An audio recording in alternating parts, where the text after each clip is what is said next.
The illegal blockades seeking to take our neighborhoods and our economy hostage, and the collective COVID fatigue we are facing are two very separate things. If you joined the protests because you're tired of COVID, you now need to understand that you are breaking laws. The consequences are becoming more and more severe. You don't end up losing your license, end up with a criminal record, which will impact your job, your livelihood, even your ability to travel internationally, including to the US. All right, guys, so as you see there, that is Justin Trudeau, the Prime Minister of Canada, once again making threats towards the Freedom Truckers, because despite all of his empty rhetoric and, trying to smear the Freedom Truckers and the Freedom Convoy as, violent, anti-vax, threatening to arrest them, to sick the police on them, freezing their funds, whether through GoFundMe or Gives and Go, taking away their firewood, basically having the mainstream liberal media say that the truckers are putting their kids in danger. Now he's threatening their careers and their livelihoods with fines, threatening to take away their driver's license. This guy's just a full-blown tyrant, okay? That's what he is at this point. That's what it sounds like to me. But despite him threatening his own people, because it's clear that he has deep dislike for his own people, right? They're still out there, right? And they're still going hard, okay? It has been basically 2 weeks straight of this protest, okay? As it seems that at least some government officials in Canada, at the very least the Ontario Premier, is seeming to have some cracks in the armor, right? It looks like they might be folding a little bit, as he has come out here and announced that, hey, they're looking to end the COVID mandates. Today, we're on track to very soon remove almost all restrictions for businesses as part of our reopening plan. And we heard from Dr. Moore last week and again yesterday that he is now working on a plan that will allow us to remove the vaccine passport system. My friends, this is great news and a sign of just how far we've come together in this fight. Now, he doesn't really know exactly when they end. They can't give an exact date, but to me, that seems like, if it comes down to it, right, if there's a standoff, it seems that the Canadian government, or at least some of these provinces, may be the first to fold, okay? That's what it kind of seems like. So that remains to be seen, okay? We'll see about that. But back to Trudeau. Justin Trudeau, up until this point, had used a whole lot of language to describe people that don't necessarily agree with his policies. Kind of similar to what Biden has done in the U.S. to describe people that don't agree with him. Namely, when it comes to not agreeing on things like voting rights, right? Or the idea that voter ID is racist, or even repealing the filibuster, right? The same mechanism that the Democrats defended so heavily when they used it under Trump. But now the Democrats and the majority, the filibuster is racist, right? And apparently if you're opposed to repealing it, then you're on the side of Jefferson Davis. Then you're on the side of the Confederacy, right? Justin Trudeau, again, has said some things that are somewhat similar to describe the unvaccinated in Canada. Again, kind of like Joe Biden, smearing his own people, right? And it's at the point now where this guy's language has gotten so out of control that liberal talking heads like Bill Maher and Joe Rogan have picked up on it, right? Bill Maher in particular is going to compare Justin Trudeau's rhetoric that she's used in the past about the unvaccinated to Hitler. And Joe Rogan is basically going to slam Justin Trudeau and the Canadian government for how they're talking about the unvaccinated as well. Take a look. I started to read what he said.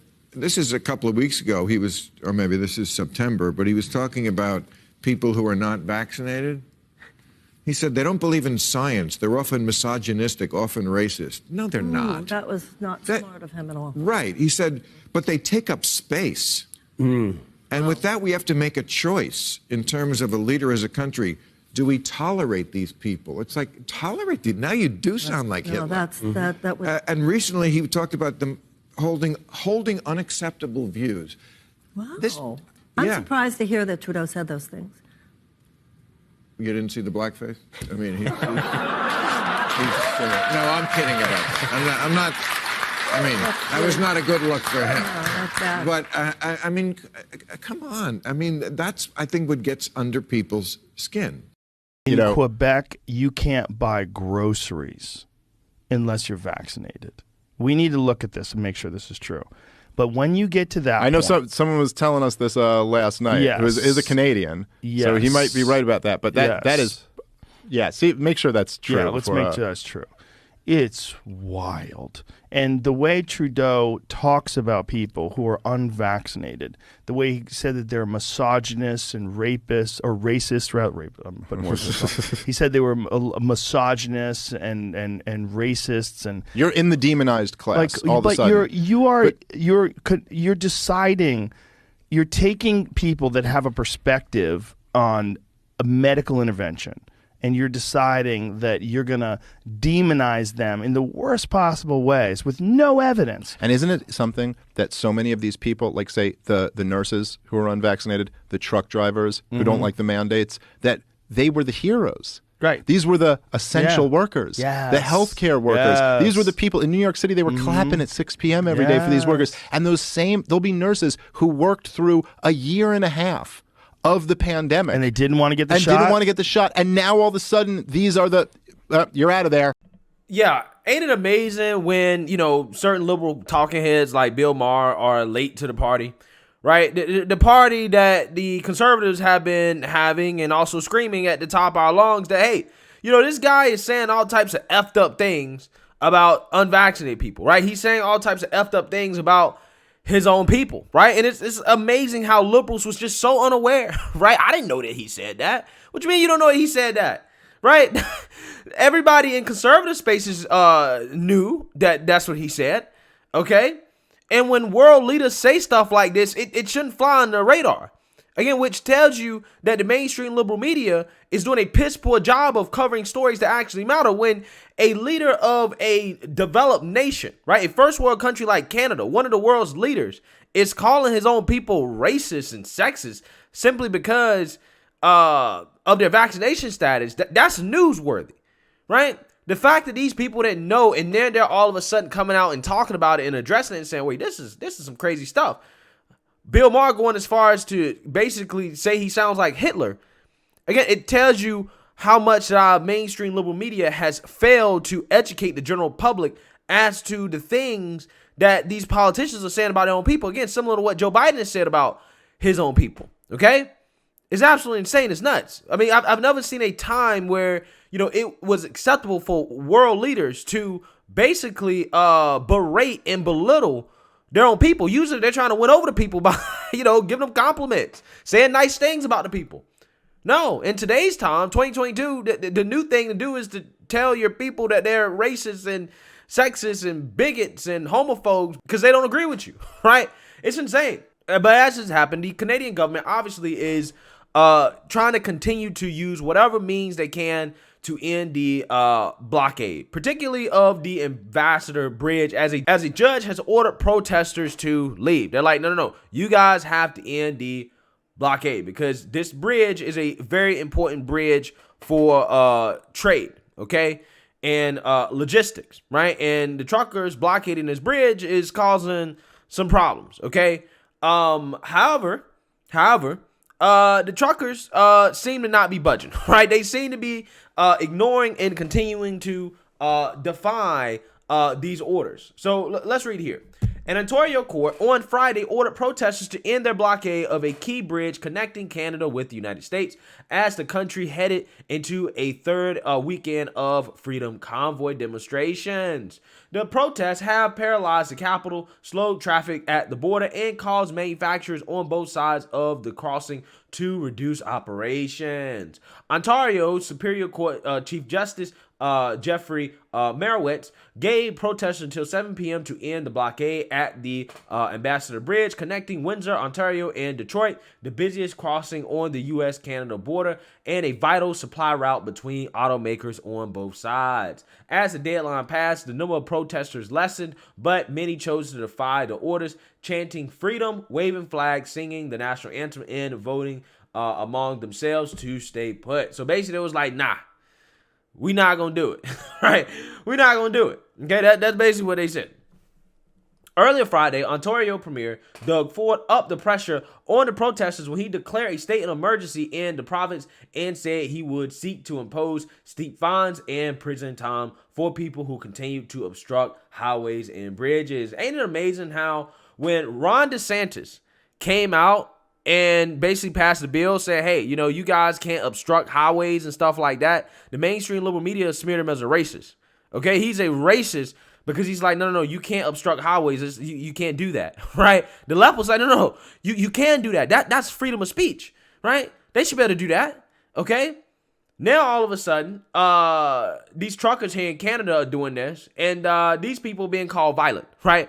The mainstream liberal media is not smearing the Ontario Premier Doug Ford as a racist for basically punishing people for obstructing highways and bridges. But when Ron DeSantis does it, he's a flaming racist. You guys see how this stuff works? You guys see how this stuff works. Quote, we're now 2 weeks into the siege of the city of Ottawa, for whose government has some jurisdiction over the capital city, said at a news conference. I call it a siege because it is what it is. It's an illegal occupation. This is no longer a protest. But in the hours after, little appeared to have changed in the blockaded streets of Ottawa, where protesters held dance parties between truck convoys and police intervened only to direct traffic and give out tickets to some illegally parked vehicles. One driver said he received a ticket for 80 Canadian dollars. Prime Minister Justin Trudeau warned that consequences for protesters were becoming more and more severe. Quote, you don't want to end up losing your license, end up with a criminal record, which will impact your job, your livelihood, even your ability to travel internationally, including to the U.S., he said at a news conference. Ain't it amazing how this guy is talking about everything except what the truckers are actually protesting about? Okay, ain't it funny? Ford said he would convene his cabinet and urgently enact orders that will make crystal clear it is illegal and punishable to block and impede the movement of goods, people, and services among critical infrastructure. He warned of penalties up to $78,000 and a year in prison. The initial state of emergency was to last 42 hours. The cabinet planned to meet Saturday to discuss further amendments. Ontario Solicitor General Sylva Jones said Trudeau said he spoke with President Biden on Friday morning about blockades, the presence of Americans, the U.S.-based flooding of 9/11 lines in Ottawa, and the influx of foreign money to help fund the protest. Quote, we see that almost half of the funding through certain portals that is flowing to the barricades here in Canada is coming from the United States, he said, but did not provide more detail. He said him and Biden agreed that for the security of the people and the economy, these blockades cannot continue. Trudeau also said he remained reluctant to deploy troops against protesters. Using military force against civilian population in Canada or any other democracy is something to avoid having to do at all costs, he said. That's why the solution right now is focused on police forces. So you use the police, right? You say that the solution right now is police forces. However, what does that mean, right? Does that mean that in the future you may be willing to use military force? Again, I wouldn't be surprised. I would not be surprised considering the things that this guy has said about his own people, right? Particularly the unvaccinated, which is part of the reason why these protests are happening, right? The things that this guy says, the rhetoric that he uses. Okay, so who is to say that he might not ratchet up and use the military on these people? He might, okay? And I guarantee you if he did it, the mainstream liberal media would praise him as a hero, right? But again, they smeared Trump as a racist for wanting to use the National Guard against the BLM protests. Okay, now keep in mind, all this is going on as BLM has come back and they're in Minneapolis allegedly committing acts of violence, right? Destroying property, vandalizing stuff, but you don't hear anything about it, right? But all you hear about is, oh, how this protest right here is so violent. This is the worst thing in the world. Again, the hypocrisy here, the double standards, I just find to be absolutely amazing. But I love the fact that the mainstream liberal media is starting to pick up on, just how divisive and concerning the language of some of our world leaders is starting to get when it comes to people who simply don't agree with them. Okay, so let me know what you guys think. Make sure you like, comment, and subscribe. Most importantly, share a Black conservative perspective. Peace.